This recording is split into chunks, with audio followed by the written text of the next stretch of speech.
Berjumpa lagi dalam channel Goresan Apena. Halo pamirsa, bagaimana punya kabar? Tak doakan semoga semua dalam keadaan baik-baik saja. Amin. Selesai. Film ini dirilis tahun 2021, mengisahkan pasangan suami istri Broto dan Ayu yang rumah tangganya tidak berjalan mulus, bahkan terancam kandas. Hal itu dipicu perselingkuhan Broto dengan Anya. Apakah rumah tangga Broto dan Ayu akan selesai? Atau hubungan gelap Broto dan Anya yang akan selesai? Daripada basa-basi gak selesai-selesai, mari kita gaskan ke alur ceritanya. Cerita dimulai ketika Ayu mau mandi. Dia mengambil sabun. Bentar, sabun atau apaan sih? Gak tahu sih ya itu apa. Lanjut aja ya. Nah, selesai mandi nih, Ayu mau sarapan roti sama mentega. Ayu mengumpamakan kalau pernikahan itu seperti menyatukan dua roti menjadi satu. Butuh mentega untuk menyatukannya. Tapi namanya mentega bisa habis dong.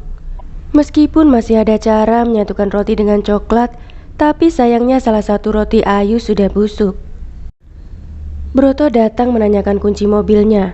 Karena Ayu tidak tahu dan kunci tidak ketemu, Broto pergi kerja menggunakan mobil Ayu. Ayu terlihat murung. Pembantunya yang baru bekerja 2 bulan bernama Yani mencoba menghiburnya. Ayu bertanya apakah Yani sudah punya pacar. Sambil pelengah-pelengeh, Yani menjawab, tentu sudah punya pacar. Namanya Mas Bambang. Ayu kemudian pergi menggunakan mobil suaminya, karena sebelumnya Ayu sudah menemukan kunci mobil itu. Sore harinya Broto sudah sampai di rumah. Dia dipusingkan dengan pemberlakuan lockdown sampai harus meng-cancel beberapa pekerjaannya. Mendengar bunyi klakson, Yani meminta bosnya membukakan pintu gerbang. Yang gaji saya apa kamu ya? Iya ya.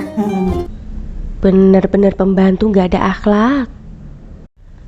Ayu yang baru datang tiba-tiba marah dan melemparkan sempuk. Sambil berlari Ayu berkata, bilang sama dia, lain kali kalau mau ngewek sama suami orang, modal hotel jangan di mobil. Itu kira-kira ngomongnya ya. Broto segera mengejar istrinya. Ayu ingin cerai. Ayu menemukan sempuk itu di mobil Broto. Ayu yakin suaminya telah berselingkuh. Broto mencoba menjelaskan bahwa sempuk itu adalah sampel dari kantor. Tapi Broto tidak bisa mengelak ketika Ayu menunjukkan ada tulisan Anya di sempuk tersebut. Sambil marah, Ayu mengatakan pada Broto, cuma perek kos-kosan yang namain sempuknya biar gak ketuker sama perek lain. Begitu kata Ayu. Udah, Broto gak bisa ngemeng apa-apa lagi tuh. Ternyata Anya itu emang selingkuhan Broto. Dan mereka emang sering kikuk di mobilnya Broto. Ayu mengemasi barangnya dan berniat ingin pergi dari rumah. Broto terus menghalanginya. Ayu tak dapat lagi memaafkan Broto. Karena sudah 3 kali suaminya kepergok selingkuh dengan wanita yang sama. Dan kali ini Ayu benar-benar ingin berpisah. Sambil berlinang air mata, Ayu mengatakan sudah tidak lagi mencintai Broto. Ia selama ini bertahan hanya demi mertuanya. Ayu sangat menyayangi mertuanya. Di situ Ayu berkata, jika memang Anya yang kamu cari silahkan. Aku rela, asalkan dia jangan pernah menyakiti perasaan ibumu. Tiba-tiba saja ibu Broto datang tanpa memberi kabar. Sang ibu menanyakan kenapa rumahnya berantakan. Kemudian sepasang suami istri itu berusaha menutupi masalah mereka dari sang ibu. Ibu juga mengatakan sangat merindukan anak-anaknya dan ingin tinggal bersama mereka selama masa lockdown. Saat membuatkan teh untuk ibunya, Ayu memanggil Broto untuk membicarakan masalah mereka. Ayu meminta Broto untuk segera bilang pada ibunya mengenai rumah tangga mereka. Tapi Broto menolak. Dengan alasan karena Ayu yang menginginkan pisah, jadi harusnya Ayu yang bilang sendiri pada sang ibu. Saat mereka santai, Ayu berniat membicarakan masalahnya pada sang ibu. Udah dak-dikduk tuh Broto. Tapi rupanya Ayu belum cukup berani dan justru mengalihkan pembicaraannya tentang kelas membatiknya bersama ibu. Kemudian Ayu pamit menyiapkan kamar untuk ibu. Karena ibu sudah pengen banget nimang cucu, Broto didesak ibunya agar segera punya momongan. Tak lama kemudian Broto kembali membujuk Ayu bahwa pasti bukan suatu kebetulan. Ibu datang saat Ayu ingin pergi, itu pasti pertanda dari Tuhan kalau mereka nggak boleh cerai. Tapi Ayu tetap aja marah-marah. Bagaimana mungkin bisa Broto bilang itu pertanda dari Tuhan? Sholat Jumat sebulan sekali aja bawa-bawa Tuhan. Waktu kikuk sama Anya, kenapa nggak ingat Tuhan? Gitu, kata si Mbak Ayu. Broto terus mengintili istrinya masuk kamar. Lalu Ayu menyuruhnya untuk tidur di bawah. Ayu memberi waktu Broto 3 hari untuk memulangkan ibu dan setelah itu Ayu akan pergi. Kemudian Yani datang memberi kabar kalau dia nggak bisa belanja ke pasar karena rumahnya disegel. Di situ mereka dapat penjelasan kalau setiap rumah wajib karantina mandiri dan nggak tahu sampai kapan. Itu adalah perintah gubernur. Mendengar itu yang panik justru Mbak Yani karena dia nggak bisa ketemuan sama Mas Bambang. Saat berbalas pesan dengan Anya, tiba-tiba ibu datang dan menanyakan keberadaan Ayu. Menyadari ibu curiga, Broto menjelaskan jika dia sedang mengurus kerjaan. Tak lama kemudian Broto menelpon Anya. Anya merengek minta ditemenin di apartemen karena dia takut katanya. Tapi Broto menolak karena masih masa lockdown. Dan karena Broto tidak bisa datang, Anya menyuruh Broto menghiburnya dengan ngedance lewat vid call. Ngedance lah si Brot. Bisa-bisanya Brot. Setelah ngedance, Broto marahin Anya karena udah sembarangan naruh sempuk. Akhirnya ditemuin deh tuh sempuk di mobil sama Ayu. Mendengar itu Anya marah. Mana mungkin dia ninggalin sempuk gitu aja. Orang pakai sempuk aja jarang, apalagi ninggalin. Buset dah nggak pakai sempuk. Broto kemudian nunjukin tulisan yang ada di sempuk. Lagi-lagi Anya bilang kalau itu bukan tulisan dia. Mereka bingung deh, sempuk siapa ini ya? Di lain sisi pacarnya Mbak Yani datang ke rumah dan nekat masuk rumah dengan manjat pagar. Karena udah kangen berat, Mbak Yani nyuruh Mas Bambang masuk kamar. Lalu Mbak Yani ngumpetin Mas Bambang saat Ayu datang karena mendengar ada suara orang lain. Tapi Mbak Yaninya bilang dia bicara sendiri, mau buat konten katanya. Di saat yang sama, si Bambang itu ngintipin Ayu dari tadi dan pikirannya malah melayang kemana-mana. Sebelum tidur, Broto terus memandangi sempuk dan dia tiba-tiba teringat dengan Anya. Pagi harinya dia panik ketika mendengar suara ibunya mengetuk pintu. Broto segera membangunkan Ayu. Dan beruntung ibunya nggak tahu kalau si Broto sebenarnya tidur di bawah. Ibu membawakan minuman untuk mereka. Minuman penambah kesuburan agar mereka segera memiliki anak. Mereka terus berpura-pura bahagia di hadapan sang ibu. Keesokan harinya Broto curiga tuh kalau Ayu sendirilah yang menaruh sempuk itu di mobil Broto. Kemudian dia menelpon temannya yang bernama Anton untuk melacak nomor yang keluar masuk di HP Ayu dan Anton pun menyanggupinya. Setelah mendapat kabar dari Anton kalau Ayu sering menghubungi satu nomor, Broto langsung marah dan menuduh Ayu selingkuh. Udah terlanjur marah-marah, Anton malah baru bilang kalau satu nomor yang sering dihubungi Ayu itu adalah nomornya Broto.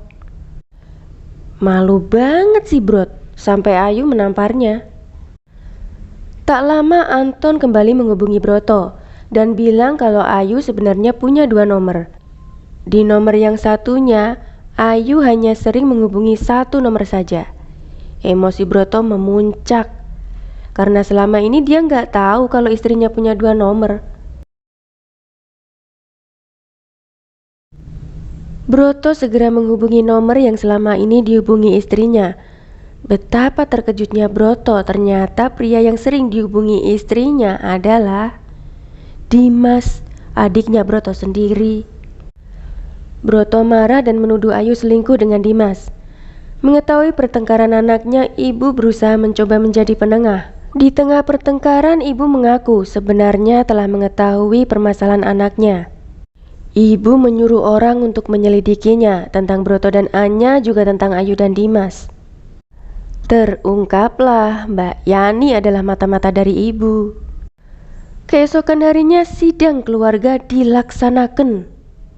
Ibu menyuruh mereka menjelaskan secara langsung. Ayu menjelaskan duluan. Saat itu ia mengetahui Broto selingkuh untuk yang kedua kalinya. Ia merasa butuh teman cerita dan orang itu adalah Dimas. Dari situ mereka mulai sering ngobrol dan ketemuan. Apa yang dilakukan Broto dengan Anya juga dilakukan Ayu dengan Dimas. Ayu juga mengatakan setelah bercerai dari Broto, Ayu akan menikah dengan Dimas. Tapi Dimas menyangkal itu semua. Merasa sudah jelas Broto berniat menghubungi pengacara untuk mengurus perceraiannya dengan Ayu. Kemudian ibu pun menyuruh Mbak Yani untuk hadir. Sebelumnya Mbak Yani bilang ke Mas Bambang, setelah tugasnya selesai Mbak Yani mau ngajak Mas Bambang pulang ke kampung dan menikah. Karena Mas Bambang gak punya uang untuk biaya nikah, Mbak Yani menawarkan pakai uang tabungannya aja. Nah, hadir nih Mbak Yani di sidang keluarga. Mbak Yani kemudian menunjukkan semua bukti, mulai dari rekaman suara sampai video. Tapi Dimas menganggap bukti itu tak cukup kuat untuk menuduhnya sebagai pebinor. Dimas kemudian menjelaskan, dia berani bersumpah kalau tidak ada hubungan spesial dengan Ayu. Dimas mengakui kalau Ayu emang sering menghubungi dia untuk curhat dan menceritakan kalau Broto selingkuh dengan Anya. Tapi setelah Dimas sadar Ayu menunjukkan rasa suka padanya, Dimas sudah tidak pernah membalas ketika Ayu menghubunginya. Dimas meminta Broto untuk memeriksa HP-nya dan HP Ayu biar sama-sama jelas. Di situ Ayu menangis histeris. Dia merasa disalahkan, padahal seharusnya yang salah itu Broto karena sudah selingkuh. Hingga akhirnya kebenaran terungkap. Sempuk yang ada di mobil itu ternyata Ayu sendiri yang naruh. Ia melakukan itu karena sudah tidak tahan dengan suaminya yang terus selingkuh. Ia ingin bercerai dan menikah dengan Dimas. Di sini jelas terlihat ya, sebenarnya Ayu itu depresi menghadapi suaminya. Jiwanya tergoncang akibat dari perselingkuhan suaminya. Jadi Ayu mencoba mengatasi kesedihannya dengan menjadikan Dimas sebagai kekasih hayalan dia. Pas Ayu telepon gak diangkat sama Dimas, Ayu ngomong sendiri, mesra-mesra seolah-olah ngomong sama kekasihnya gitu. Tak lama kemudian tiba-tiba Anya datang dan mengatakan kalau dia mengandung anaknya Broto. Ayu semakin sedih. Selama ini Ayu merasa ia hanya sendiri dan selamanya sendiri. Akibat kejadian yang menimpa hidupnya, Ayu depresi berat dan harus dirawat di rumah sakit. Tapi bagaimanapun kondisi Ayu, dia tetap memikirkan dan mencintai Broto. Filmnya udahan. Endingnya sedih plus ngeselin sih. Tapi emang itu yang sering terjadi pada kehidupan nyata, ya enggak? Semoga kita dijauhkan ya dari hal yang gak enak gitu. Terus yang single kalau mau cari pasangan juga cari yang single juga ya. Kasian kalau ganggu-ganggu rumah tangga orang gitu. Terima kasih yang sudah menonton. Sampai jumpa di video berikutnya ya.